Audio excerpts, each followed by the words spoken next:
Hello, dear viewer! Welcome to yet another episode of Late Night Sets with your host, the Purple Sharpie. I am here today with game developer and creator for Rivals of Aether and the newly released beta of Rivals 2, Dan Fornace. How are you doing today, Dan? Good. How are you doing? I'm doing great. Thank you so much for asking. Let's go ahead and just get straight into it. Knowing that you have been a game developer for now going on almost 12 years, you actually started at Microsoft Studio and you worked on some really big projects, including but not limited to Killer Instinct, Dust, Mark of the Ninja. Tell us a little bit more about your time working at Microsoft Studios. Yeah, so I got into Microsoft Studios through their college hire program at the time. I graduated from Drexel University in Philly and went right into work out here in Seattle. The very first team I got assigned to was the XBLA team, because it was back in the Xbox 360 days. That was like their digital arcade games. And it was awesome because I got put on that team as a designer. As Xbox was publishing a lot of those games, I was doing design support, right? And what that meant varied between every game that I did, but it also meant that I was credited on, I don't know, a lot of games, like more than probably around 30 games total in the 3 years I was there. And on a game that I really enjoyed working on, like Trials Evolution, the main thing I did was I just got to play it a lot, and then I got to give them feedback on the levels, and I ranked them all in terms of difficulty and things like that. And then they would change the order based on, feedback, being like, hey, we want, the ends of chapters to feel rewarding, things like that. Once I got put on Killer Instinct, so that was the second half of the time I was at Microsoft, started to have a bit more responsibility. So on that game, I was collecting feedback from a lot of designers at Microsoft, Ken Laub being one of them, who was a couple levels up for me as a principal designer there. And then I also got to work on the game as well. So I worked with Double Helix, went down to their office, did a lot of work on designing like tutorials and things like that. So that was a pretty great game to help leverage to go indie after that, because I learned a lot about fighting games from Killer Instinct. Double Helix and Iron Galaxies are both kind of renowned for not only their game engines, but also the mechanics that they utilized inside of not only Killer Instinct, but other games such as Buffy the Vampire Slayer and a few other projects, which you ultimately used inside of several projects that you have. You created a PC version of a Game Boy kind of esque game for Super Smash Brothers. Do you want to talk very briefly about that project? Yeah, so that game was called Super Smash Land. And I was doing that kind of right before I got hired. That was like my big portfolio piece that I think got me, an interview potentially at Microsoft, because that game had, made its way to Kotaku and Joystick at the time as like a fan game that I was doing. That game was an evolution of kind of what I had been doing in my free time even before college. So that game was my senior year of college. I was making it. But before that, I had made a lot of projects in Game Maker where I kept trying to recreate Smash Brothers, just because since the first one, since 1999, I was kind of obsessed with it. The one before Super Smash Land was called The Lord of the Smash, and it was Lord of the Rings characters. I was editing Dragon Ball Legendary Super Warrior Sprites, which was a Game Boy Color game that was like a card game. And the backgrounds were edited from another game I played on PC called Jazz Jackrabbit 2. So the whole game was just like... I actually played that game. I played that game coming up. It had the regular Jazz Jackrabbit, and then it had the green one, and it was like a little platformer level before like Metroidvanias were a big... You played that? That's so cool. I'm sorry. Please continue. Or when I was first found Game Maker, which was years ago, I was also doing level editing in Jazz Jackrabbit, because that game had a really awesome level editor and you can make your own stuff. So I would make levels for my friends, and initially we would all just be sitting around one keyboard trying to get 4 people to be able to play. Then we had like USB controllers we would use. So that game kind of helped me want to do more with kind of game development. And I found Game Maker like version 4, which would have been like probably in like the year 2000 is when I first started messing with it, just kind of on my own. And then after that, I made a couple different games, in high school and actually junior high is when I started making stuff. But I kept trying to make Smash Brothers. That was like the game that I really was trying to build because I just loved, the couch party aspect of it. I loved like making stuff for my friends. So the engine of Super Smash Land, a lot of people think I kind of just made that platform fighter, but it was actually like already like my fourth attempt at one was Super Smash Land. So then that engine became Rivals of Aether, which was like my fifth attempt. And I didn't really have like anyone, kind of from the industry or anything telling me like how to set things up. It was mostly trial and error. And also just like each time I tried, the project became more and more unwieldy. So I remember like when in Rivals of Aether, eventually I had people kind of come in and have to work with it. And they thought like somebody had kind of told me how to set it up or had looked at, Smashes. I had like looked at Brawl or something. Once they started modding it, they had access to like kind of how Windows and attack data was all set up.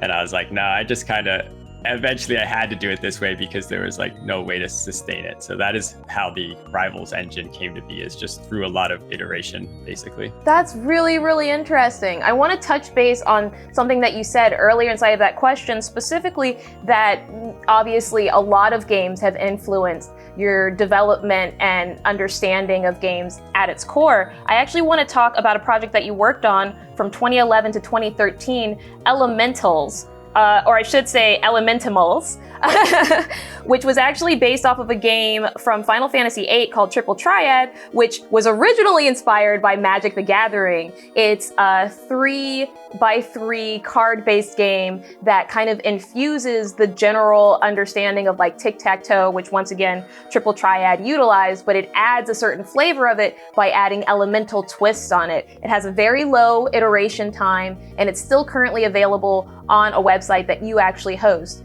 Talk to us a little bit more about that project and what you ended up taking away from it. Yeah, so Elementimals is actually like a pretty critical part of Rivals, not just development, but like the lore all up. Because when I started Rivals, I was basically just combining not the world because it was a pretty small game, but like the characters in the world from Elementimals, and the fact that I restricted it to 4 elements because that's how the game was designed, with like kind of Super Smash Land, like the gameplay and the engine. So like even Super Smash Land, like I didn't have ledges, simplified a lot of mechanics.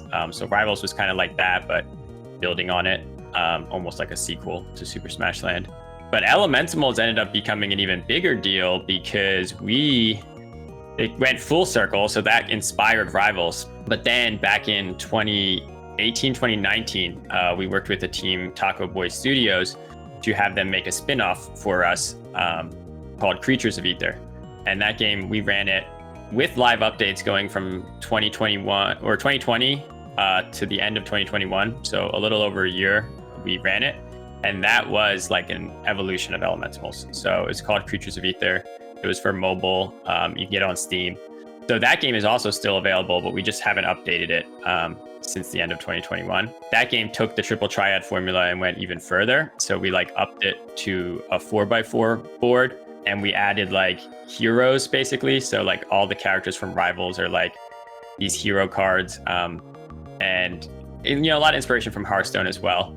And kind of just like made our own competitive card game. And Creatures, I still love to this day. The only reason we kind of stopped updating it was because it was costing us more to run the live service than the game was making, which as a business is not really sustainable, especially as a side game. I think like the biggest thing I learned is like if you are an indie studio and you do want to, have multiple games, I think your main game can be a service where you just keep updating and keep adding stuff.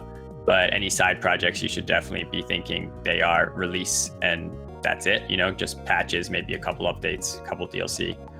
So that's the path that we did for our next spin-off was Dungeons of Aether, which is just a $15 game that you can get on Steam and Switch, and then you can also get it on mobile now. And that's like a story game that kind of adds to the universe. But yeah, the big thing is that we took away is, one, I still kind of love Triple Triad and Final Fantasy, and 2 is don't try to do a free-to-play service spin-off because it's too hard to maintain both. It's very difficult, and it's been absolutely amplified by multiple independent studios that I've had the pleasure of speaking with, how difficult it is to make spin-offs and support those spin-offs. But ultimately, when you have a passion for game design, sometimes things get a life of their own and they have to be made, you know, just to satiate that itch. You actually, earlier this year, specifically on April 1st, paid homage to another project that you made based off the Rivals of Aether's franchise. Do you want to talk about that project very, very briefly? Yeah, Lovers of Aether was our first spin-off for Rivals, right? Came out in 2019, I believe. That project's hilarious because around September the year before, we talked about how funny it would be. And then really pushing it on our team was Mark Nelson, our concept artist. And he had just done like one or two characters in that style, and then joked about doing a visual novel. So then as the year was wrapping up, like we really wanted to do one, but we didn't really have a feasible way because all our team was focused. We were still a small team, under 10 people at that time, all focused on Rivals of Aether. So I asked around my like indie friends if one, anyone was doing anything with the visual novel, and two, if I could like hire someone to like basically collab with us and do one. And I actually came across Justin, who's ASCII Soft, who made the game Katana Zero. He was just in Game Maker at the time, like kind of developing a visual novel engine, mostly for his own projects, but he was like thinking about also, you know, extending it outward and using it as an engine as well. So I was like, sure, like I'd love to be the guinea pig. Can we work on this? Like he had to finish it to even do Lovers, but him and his friends, and then we also, you know, worked with his friends who they ended up forming a temporary team name. It was like Pizza Guy something. You'd have to look at our reveal trailer to see what they called themselves. As they often do. Yes. Yeah. They did all the writing. So like the characters and the interactions, like the biggest thing we did was I felt bad because I felt like I was back at Microsoft, but I was Microsoft. Like we were just kind of not like censoring a little bit in terms of like, okay, we can't go this extreme, right? Like we can't have Analyst like saying this because he still needs to be a character in Rivals going forward. So we had to like temper some of their crazy ideas, but they got, I would say like 90% of it in. So if you go play that game, it's free, it's on Steam, it's on mobile. There's a lot of cool jokes and a lot of cool stories, and a lot of those ideas came from Justin and his team. So I'd actually like to now pull the conversation to the game we've been kind of mentioning and talking about spin-offs, but ultimately one of the biggest projects to kind of launch your studio, Aether Studios, which is Rivals of Aether. That was a game that was completely created by yourself, but obviously you do have a team also working on it. Talk to me about how all of these past projects you worked on kind of culminated in this love to platform fighters. Or I should call it relatively a love story to your time playing and competing with platform fighters. Yeah, for sure. So like you mentioned, the game that did start out from the very first day. It was basically a two-person team. It was me and Flashy Goodness, who was the original composer for Rivals, and he's still, working today through ResoForce on Rivals 2. I basically got us up. I worked on it for like 4 or 5 months, got us up to a trailer, which you can still find online. It's the Orcane and Zetaburn trailer. So that is all my art. Very, very well designed, by the way. I did watch the original trailer for the 1.0. Beautiful, beautiful notes, fantastic timing. The music is very, very hype and very endearing. I come from the Newgrounds era, and it definitely hit me as one of those like front page Flash games that I'm going to spend the next 3 months playing with my friends, Yeah, thank you. So that was like twofold. One, I kind of wanted to show what we're working on, start hyping up the Smash community. Like I was not a type of person who, being like an indie one-man team was important to me. I've always been more concerned about like the game itself. So as soon as I released that trailer, I was going on Twitter to kind of ask for help. And the first area was definitely had to be art, because, I love doing pixel art, and that's I picked a pixel art style because that's what I thought we would be able to achieve as a team. But immediately I got, stage artists. I worked with Johan Vignette, who did a lot of the initial Rival stages. Eventually I met Elian, who took over all of our characters and was the main pixel artist on Rivals of Aether from 2015 all the way up, to now, today, still he's the main pixel artist for Rivals. And then the team grew from there. We got another programmer, Trevor, who's now the lead programmer on Rivals 2.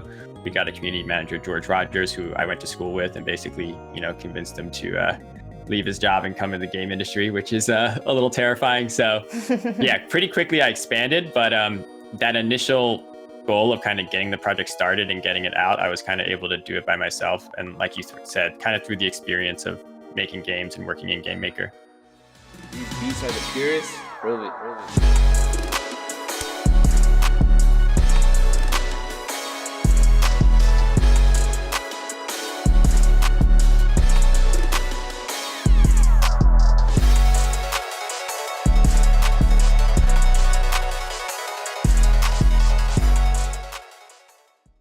You not only had a very successful launch and ultimately lifespan for Rivals of Aether, but you also had quite a few collaborations in terms of DLC characters that you actually received from other indie teams. What decided ultimately how you picked what DLC characters you put into Rivals and your team put into Rivals, and what decided what their mechanics would look like and how true to form those characters would be inside of Rivals? We had a lot of options, so especially for the second guest, we made a big list. But Ori was, I just wanted to do him from when I started the project. And I was still, as soon as I went indie, I remember I had a big Skype chat with Thomas, who ran Moon Studios. He was just giving me advice on how to go indie and how to kind of navigate that space, because I had worked on Ori and the Blind Forest at Microsoft, just giving them feedback over the years to a lot of their builds and stuff. I wanted to do Ori really bad, and he was like, yes. As soon as I started a platform project, he's like, I'm down, let's do it.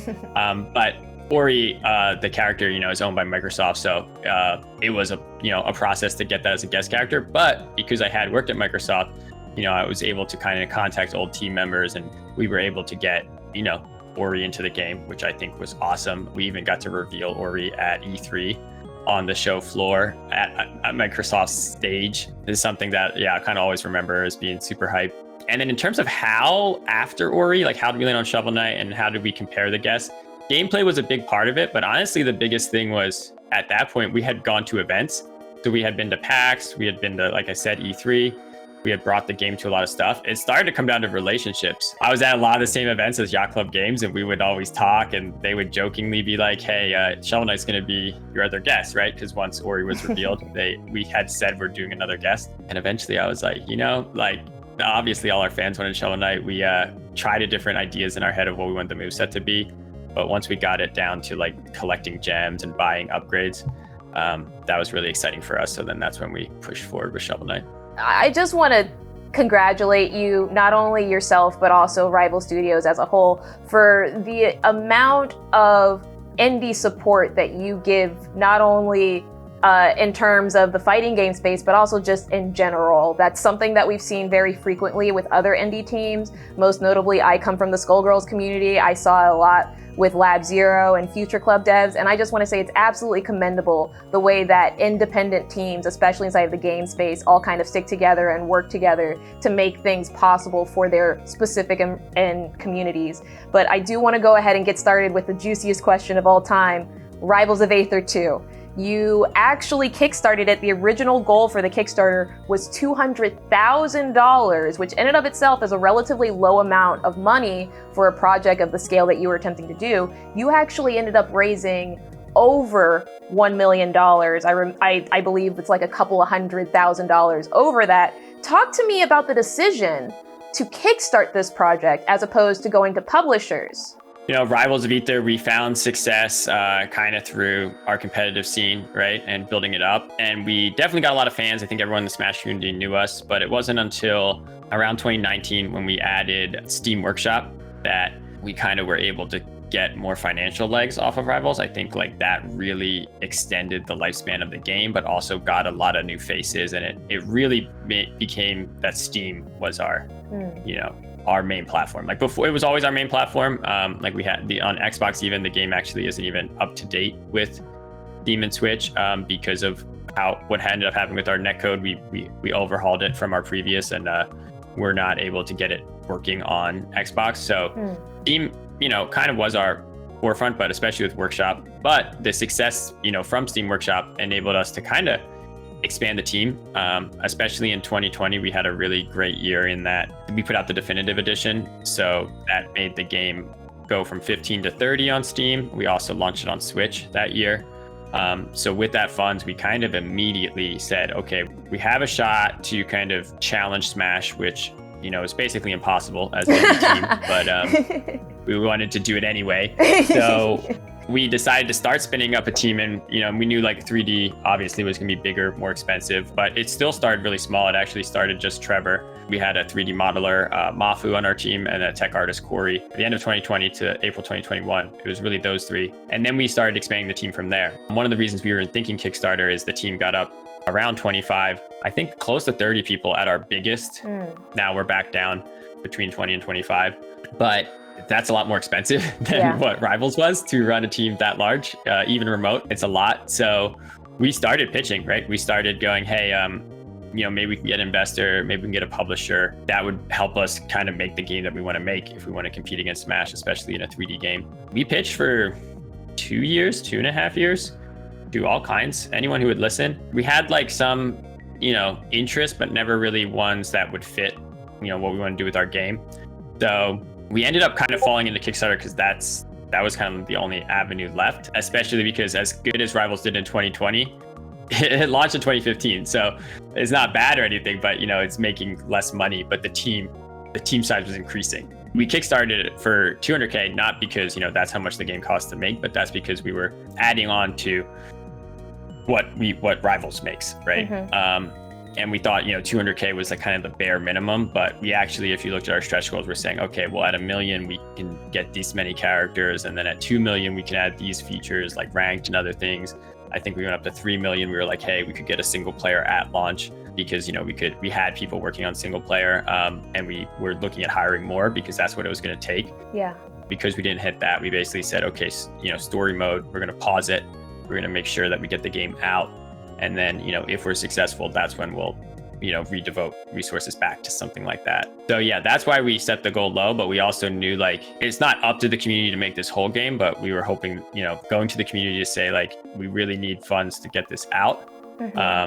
And then you're the reason that, it exists in the first place because of all the money that, people have put into Rivals. Could you help us out some more and we can try to get Rivals 2 out the door?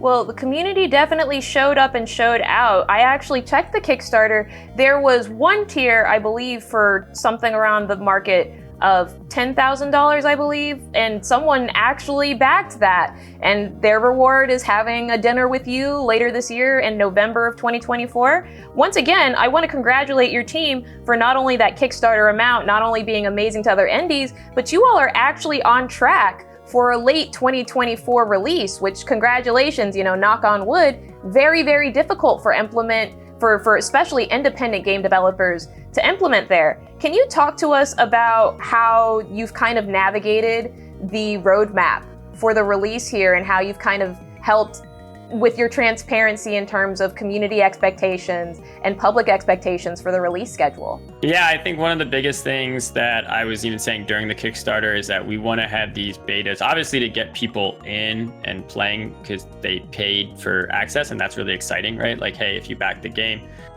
you can get in early and get to play these betas when the game is still changing frequently, right?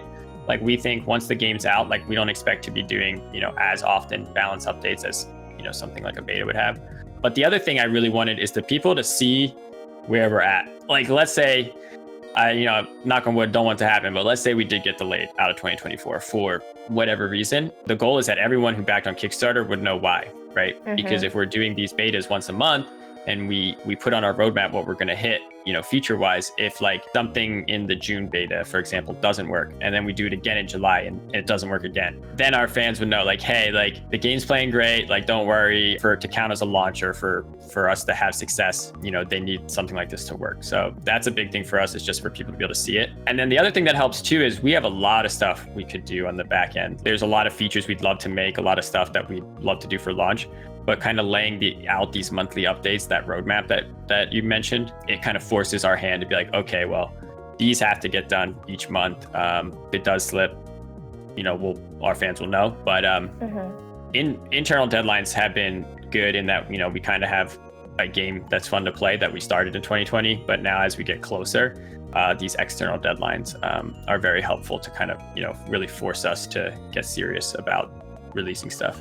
I understand as well, this is your very first project inside of Unreal Engine 5 as opposed to Game Maker. So I'm wishing you all a very, very, very, very positive launch on this new engine and, a very, very swift timeline through all of this. As a final question, I just want to ask, is there anybody that you personally like to thank or anybody in the team you'd like to shout out as someone or people that made it possible for you to get to this point inside of your development career? Yeah, I think, our whole team. So like I said, we're up between 20 and 25 people now. So everyone who's worked on it thus far, we're super grateful. And even still, like we've had people who've come and gone. We've had like right now, for example, we actually don't have anyone kind of doing environments, right? Like we got 10 stages done. We had Ty Walker come into our team and Mason Buys, who did awesome work. But then in terms of our size, we were like, now that we have our 10 stages, we got to get this game out, and then we'll worry about stages after that. So it's very similar to Story. So everyone who's kind of worked on Rivals 2 in the last 4 years and has come and gone, like we're super grateful to all that work. And then in terms of my career, kind of one of the biggest influences goes back to Killer Instinct. I was lucky enough to work with James Goddard, who became the creative director on Microsoft's side for Killer Instinct. I think that was around the time that I left Microsoft. He was promoted into that, but he was also there doing design support with me, and he taught me a lot about fighting games. And I actually have like a Medium account, and I posted some articles, and I have one where I basically took what he taught me about silhouettes and made an article about it. So if you're interested in fighting game design, check out my Medium, because I have a couple different articles about design in general and the stuff that I learned from him. Well, Dan, I want to thank you so much again for your insight, not only into the game development cycle for Rivals, but also the theory and understanding into what goes to making a good game. Thank you again. Yeah, thank you. Everybody, that's going to do it for this episode of Late Night Sets with your host, the Purple Sharpie. As always, you can support this specific episode by actually following my podcast, FGC Cast, on all platforms and leaving us a 5-star review on not only Apple Podcasts, but also on Spotify. It really helps. Well, gamers, as always, I'll see you offline.